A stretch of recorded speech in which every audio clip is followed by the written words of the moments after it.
تو بشرطے کہ نیت خدمت کی ہو، بشرطے کہ ان کو یہ احساس ہو کہ اللہ تعالیٰ نے آپ کو کرسی پہ پروٹوکول انجوائے کرنے کے لیے نہیں،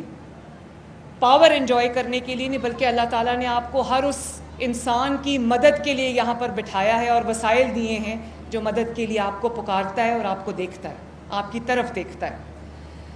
میں ایک ہسپتال کے دورے پہ تھی، جناح ہاسپٹل کے، تو وہاں پر ہمارے صحافی بھائی آ گئے تو انہوں نے مجھ سے سوال کیا کہ دوائیاں دیکھنے کے لیے کہ دوائی فری مل رہی ہے یا نہیں مل رہی، یا علاج صحیح ہو رہا ہے یا نہیں ہو رہا، آپ کو کیوں آنا پڑتا ہے؟ آپ کا سسٹم کیوں اتنا پروفیشنٹ نہیں ہے کہ آپ کو خود اٹھ کے آنا پڑا؟ تو میں نے ان کو کہا کہ وزیر اعلیٰ کا کام کرسی پہ، دفتر میں کرسی پہ ٹانگ رکھ کے بیٹھنا نہیں ہے، ٹانگ پہ ٹانگ رکھ کے بیٹھنا نہیں۔ وزیر اعلیٰ کا کام ہے کہ وہ ہر وقت عوام کی خدمت کے لیے عوام کے درمیان میں موجود رہے۔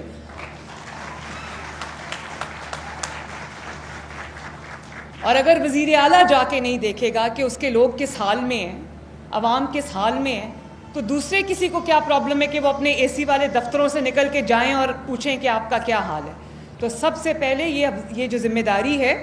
یہ میری ہے، وزیر اعلیٰ کی ہے۔ اور جب میں اقتدار میں آئی تو میں نے اپنے ڈپارٹمنٹس کو یہ کہا کہ جو ڈفرینٹلی ایبلڈ لوگوں کے لیے یا اسپیشل افراد کے لیے جو ٹرانسپورٹ ہے یا جو دفتروں کی انٹرنس ہے، وہاں پہ ویل چیئرز کے لیے ہاسپٹلز میں ہر جگہ ویل چیئرز کے لیے ریمپس ہونے چاہیے، تاکہ جو افراد ویل چیئرز پہ ان کو کوئی مشکل پیش نہ آئے۔ تو وہ بہت جگہوں پہ اب وہ ریمپس بن بھی گئے ہیں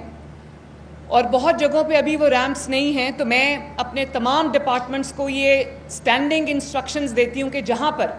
ویل چیئر کے لیے ریمپس نہیں ہیں، ایکسیسیبلٹی کا پرابلم ہے، وہاں پہ فوراً انسپیکشن کریں اپنی، اور جہاں پہ ریمپس کی ضرورت ہے وہ ریمپس آپ اپنے کریں۔ اسی لیے میں نے جب یہ منصوبہ ہم نے شروع کیا جو موبائل فیلڈ ہاسپٹلز ہیں، تو میں نے وہاں پر جب میں ایک خاتون کو جو کہ عمر رسیدہ تھیں، بہاولپور کا ایک گاؤں تھا، تو میں ان کو جب لے کر گئی ہاسپٹل میں تو مجھے لگا کہ ان کو سیڑھی چڑھنے میں، جو کنٹینر پہ ہاسپٹل ہوتا ہے، موبائل ہاسپٹل، فیلڈ ہاسپٹل، وہاں پہ ان کو مشکل آ رہی ہے۔ میں نے حالانکہ ان کا ہاتھ پکڑا تھا لیکن ان کے پاؤں اور ٹانگیں سوجی ہوئی تھیں، سویلنگ تھی ان پہ، تو میں نے ان کا ہاتھ پکڑ کے ان کو جب میں اوپر لے کر گئی تو مجھے احساس ہوا کہ وہ مشکل ہے ان کے لیے۔ تو میں نے وہاں پر بھی وہ جو ہائیڈرولک سسٹم ہے وہ لگوایا تاکہ وہ اس پہ کھڑے ہو جائیں اور وہ آٹومیٹکلی ان کو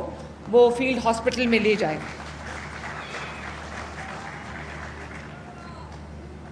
تو ہمارے ملک میں جو یہ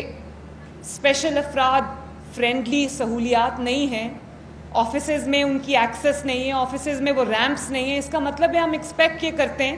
کہ اگر کوئی ڈفرینٹلی ایبلڈ ہے، اگر کوئی معذوری ہے کسی کو، اگر کوئی اسپیشل افراد ہیں تو شاید ان کو روزگار کی یا اس کی ضرورت نہیں ہے۔ مجھے لگتا ہے کہ ہم یہ امیجن کر لیتے ہیں کہ اس کو اس کی ضرورت نہیں ہے۔ تو میں نہ صرف یہ چاہتی ہوں کہ جو ابھی ایک خاتون ویل چیئر پہ تھیں، تو میں نے ان سے پوچھا آپ نے کیا کیا؟ انہوں نے کہا کہ مجھے سرکاری نوکری چاہیے۔ تو میں نے کہا آپ نے کیا پڑھا ہے؟ لڑکی تھی ینگ سی، اس نے کہا کہ میں نے بی ایس سی آنرس کیا ہوا ہے۔ تو میں نے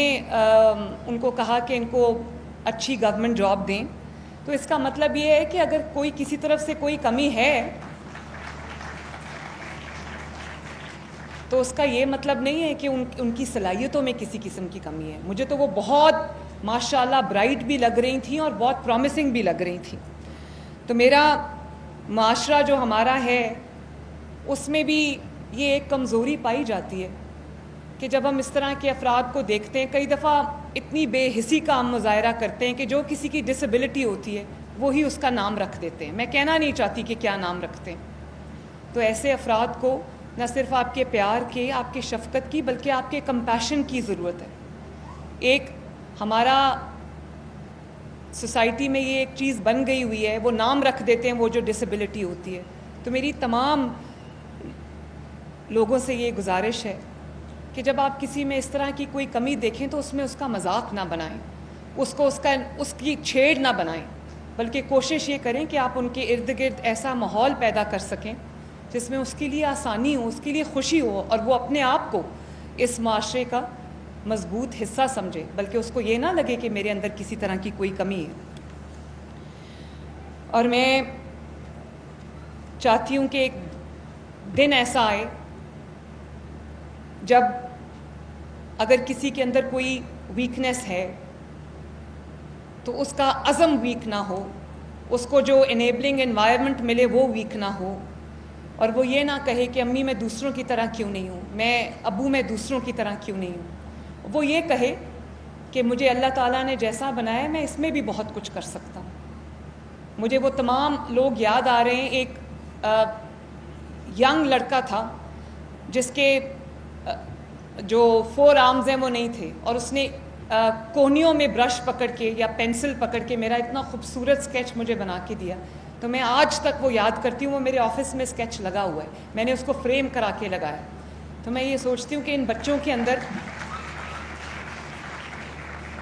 اللہ تعالیٰ نے کتنی صلاحیت رکھی ہوئی ہے, اور میں چاہتی ہوں کہ میں ہر اس شخص تک پہنچوں جو دروازہ کھول کے ریاست کا انتظار کر رہے ہیں. اور انشاءاللہ تعالیٰ ایسا ضرور ہوگا, چاہے وہ ہمت کارڈ ہو, چاہے وہ مائنورٹیز کارڈ ہو, چاہے وہ ہمارا دستک پروگرام ہو,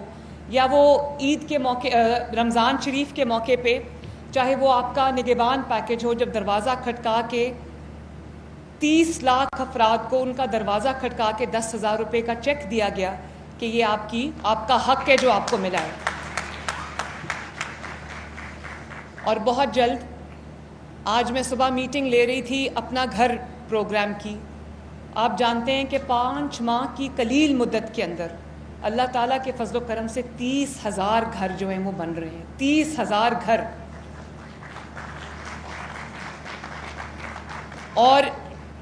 پاکستان کے تاریخ کے اندر بہت گورنمنٹس آئیں, بہت گورنمنٹس گئیں, لیکن 3,000 گھر بھی کوئی 5 سال کے اندر نہیں بنا سکا. اللہ تعالیٰ کا شکر ہے کہ اپنا گھر اسکیم کے تحت اس وقت 30,000 کے قریب گھر زیر تعمیر ہیں, اور by the end of this year انشاءاللہ تعالیٰ 1 لاکھ گھر جو ہیں وہ بن چکے ہوں گے انشاءاللہ تعالیٰ. اور جن لوگوں کے پاس پلاٹس نہیں ہیں, زمین کا ٹکڑا نہیں ہے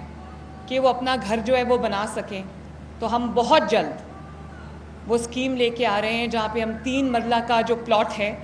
وہ فری آف کاسٹ اس کو دیں گے, تاکہ اس کے پاس زمین آ جائے اور اس کے بعد وہ گھر بنانے کے لیے جو قرضہ ہے اس کا اہل بھی ہو جائے.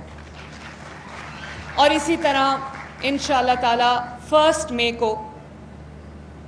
ہم لانچ کرنے جا رہے ہیں پاکستان کی تاریخ کا پہلا راشن کارڈ پنجاب میں, اور 1.2 ملین فیملیز کو, 1.2 سے زیادہ, تقریباً 12.5 لاکھ فیملیز کو ہم راشن کارڈ دینے جا رہے ہیں, جس میں 4 مہینے میں تقریباً 10,000 روپیہ ان کو ملے گا. وہ اپنا کم از کم کچن کا خرچہ جو ہے اس میں ان کی بہت مدد ہو جائے گی. اور وہ لوگ ہیں جو خود محنت مزدوری کرتے ہیں, اس میں سے زیادہ جو ہے وہ مزدوری پیشہ افراد ہیں, جو مزدور دن رات ایک کرتے ہیں اپنے